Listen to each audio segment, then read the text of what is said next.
beautiful shooting stars and things. So I did, and I said, oh, all right. And, you know, and I did ask for forgiveness at that stage, you know, in case they came down on me, you know. So, but Yemi, of course, he was really excited. You know, he's on the phone, yeah, wonderful, great, man of God, and all this, you know, thank God for your life. Don't worry, it'll be all right. And I'm going, oh, no, you just don't know, Yemi, what's involved. I mean, anyway, so bless his heart, here we are today. But coming more to the time when we actually launched, there was a lot of things going on in the preliminary stages. A lot of you might remember when I first put programs on secular TV.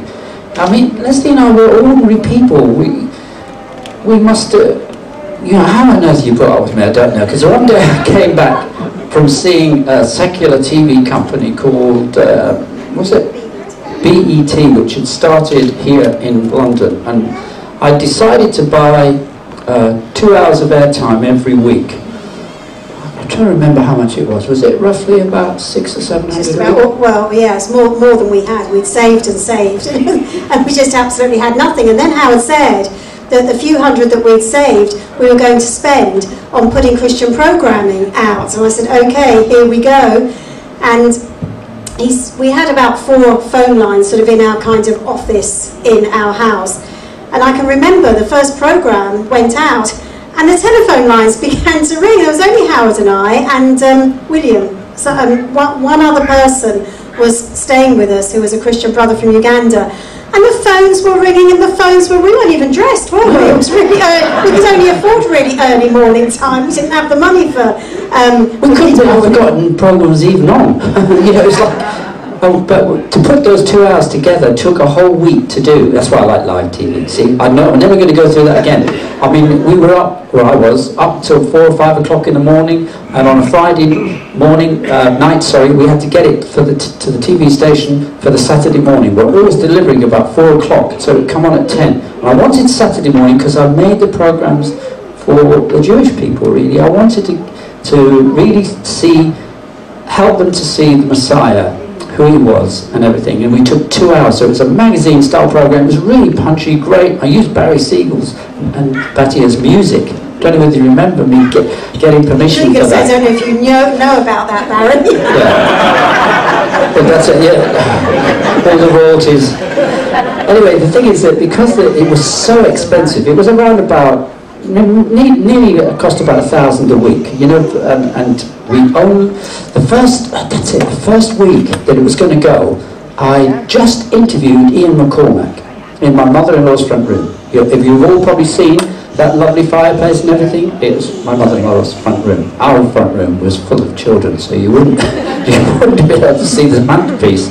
But the thing is that Ian McCormack's testimony really was so powerful. So I rang the television station and I said to the boss, I said, can you give me an extra hour? Because I've got this wonderful testimony to put on. He said, I can't give you an extra hour on Saturday. No, but you can have an extra hour. You can have an hour tomorrow on Sunday. So I announced on the Saturday that it will be part 2. We showed the first part of Ian McCormack's testimony, and then they could watch it on the Sunday. And this is where I'm saying this because God's grace and favour has worked in our life. Where money hasn't been there, God's grace and favour has.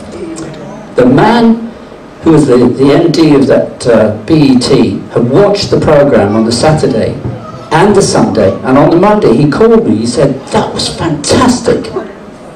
That whole 2 hours and the Ian McCormack's testimony. He said, you know, you can have every Sunday free from now on.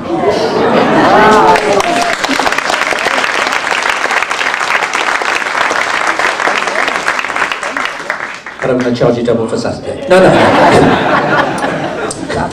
Anyway, the thing is that it grew from there, and then eventually it started to do other programs. But you know, we were buying equipment, again as a normal family. Leslie's the banker, okay? He had the habit of knowing how to save, and I was the one who knew how to spend it. And how do you remember the times when I used to come to you and say, I need... can you remember the sums of money? But it was just God's grace. It just seemed that if we needed money to buy equipment or to do anything for the kingdom, Don't ask me how. But the money seemed to come from the most unlikely sources, and the money was there, and we weren't a family that was used to having money.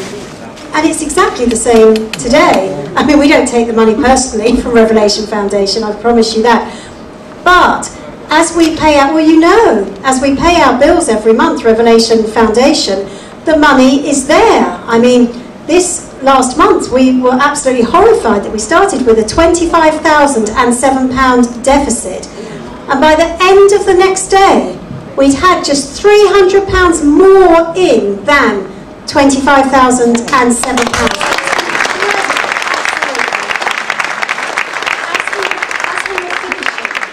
Building the foundation, the repeat, and we ended with Daniel O'Donnell was singing, and I messaged Lorna. She'd had to go back to Manchester, and I said, you know, Lorna, we have a deficit now in the final song of only £888. She said, oh, Leslie, that's new beginnings, that's great. I thought, well, we've still got a deficit. And just as Daniel O'Donnell was taking his final bow, the phone rang. A wonderful couple said, we're sending a cheque in the post for £1,000 tomorrow. It was just, and they did. It was absolutely amazing. But that is how God works, but through you, our Church Without Walls, our viewers. Are you all right with me sharing some of these things? It's not boring. I'd like to be able to share, because obviously our viewers are hearing this as well. Do you remember, I'll use his initials, JQ. Twice this man, if not more than that, helped us. And this is a man who's not a Christian. But a man of incredible wealth. And he helped us. Yeah, but let me tell you how. He's a young man.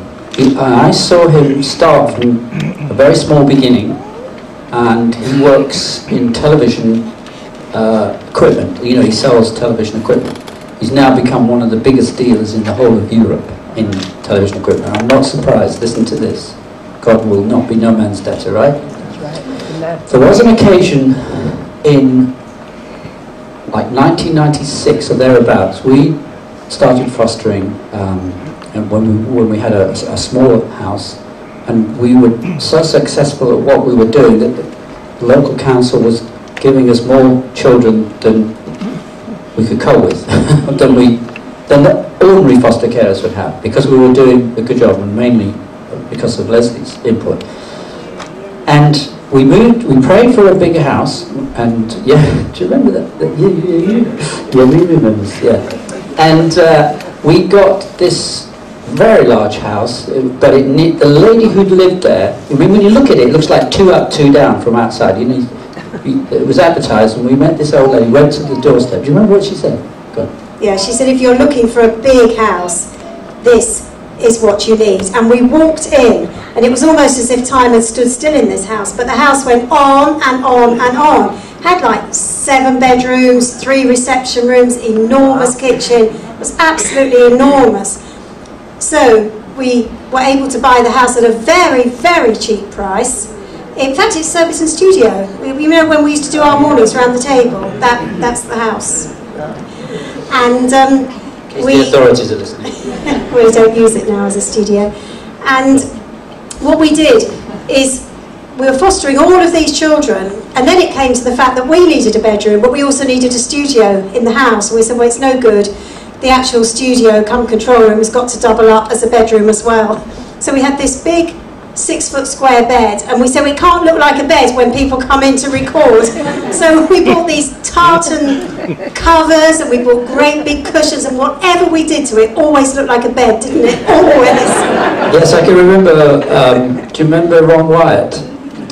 Well, somebody brought him into the studio, and the bed wasn't quite made properly, you know, so it was like a last minute thing, because Ron was alive then, and he just discovered, or supposedly discovered, these pillars of Solomon in the Red Sea.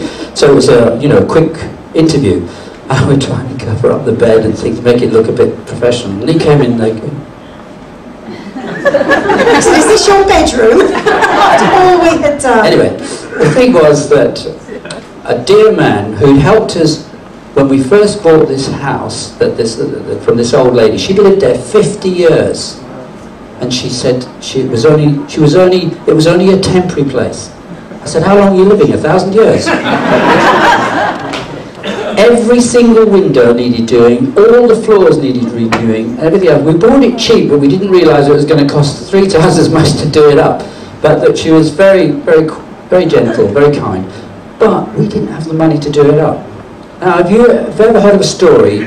I don't know whether there's anybody on a bike today, motorbike, but if you have the big helmet and all the, the leathers and everything. In comes this guy one day, pulls up on his motorbike, walks into the hallway, takes his helmet off, pulls out something out inside his pocket, says, right, this is for you to do up the house. Do you know how much was in that envelope? Of course you don't. You weren't there. How do you know we're only 5 million years old? No, you weren't there. No, okay, whatever. Anyway, the thing is, there was £30,000 in there. And this is a man who's not a Christian. But he said to me, he said, if I'm ever going to become a Christian, Howard, it's going to be because of you. And I said, Lord bless this man. Many years later, I paid him back, because I'm like that, you know. But he, again, helped me at this time when our bed and our studio, well, it was a studio bedroom. Of course, we all have a studio flat, you know. But he said to me, he came across, I'd done the very first World in Focus, which is better than all the World in Focuses you've ever seen. But it never, ever got to air. There's another story behind that, which I won't tell you this right now. But this man came over, looked at what I'd done, and he said, this is brilliant. And remember, he's in the business. He said, I'm in the business. I understand these things. I said, what's brilliant about it? He said, what you've done with the technology of the day, this was about 1998, and he said, this is fantastic. I said, well, it's for the Christians. He said, forget the Christians, this is people like me need to watch this. Anyway, I said to him, John, anyway, I got that's as far as I got to it, okay. So I said, Jay, I said, you know you've got that old van for sale, it's an old broadcast truck, and it was really dilapidated. I mean, I didn't want it to drive, I just wanted to sit outside so we could have our bedroom back, and downstairs, out the window, would be this truck. He said, Howard, if you buy that, he said, you'll freeze in there. I said, no, well, I'll put some, you know, a heater in there or something. And then he said, no. He said, no. I said, just, if you'd sell it to me, I said, I could really do a better job than what I'm doing. He said, no. So let me think. He said, I'll come up with something better. Well, a couple of days later, I went to see him. He said, come and see me.